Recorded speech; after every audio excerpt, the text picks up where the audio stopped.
Although there are many different ways to grow your business, fundamentally, everything fits into 4 key options. First, you can sell more of your current product or service to your current customers. Second, you can develop a new product or service. Third, you can sell your current product or service to a new market. And fourth, you can develop a new product or service and sell it into an entirely new market. This model is known as the Ansoff matrix, or Product Market Expansion Grid, and is a useful guide to help you sort through your ideas. Let's look at each of the 4 areas briefly. There's a diagram of the model online if you want to follow it. The first option, which is also the easiest and least risky way to grow your business, is to sell more of your existing products or services to your current customers, or people like them. This is known as market penetration. You could do this by promoting your business more widely, so that you can reach more of your target audience, and you could offer a special price or promotion to encourage them to buy.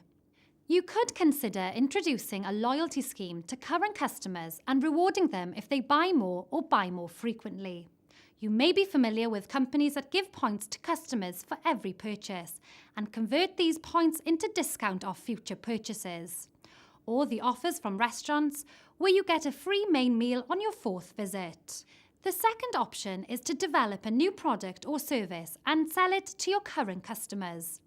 This is known as product development.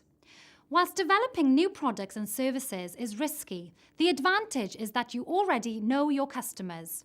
You know what motivates them and the sort of products and services they may want. It's also very much easier and more cost-effective to go back to satisfied customers and sell them something new than it is to find completely new customers. Here are 2 examples of product development. First, a plumber who targets people who want a new kitchen or bathroom may offer a tiling service. And secondly, a specialist delicatessen may introduce a range of chutneys to complement their cheese and cold meats. Have a look at the Creating New Products module for more on this option. The third option is market development. This means selling your current product or service to a new market. You could target a new geographical area and perhaps open a new shop or salon in a different town. Or you could use a different channel to get to your customers. For example, if you sell from a shop, you may decide to also sell online on your own website. Exporting is another way to gain access to new markets and a larger pool of customers. Whilst this is high risk and can take considerable time, there is also potential for high return. Get advice from your Business Wales business advisor if you're considering exporting. Another option to expand your market is franchising your business.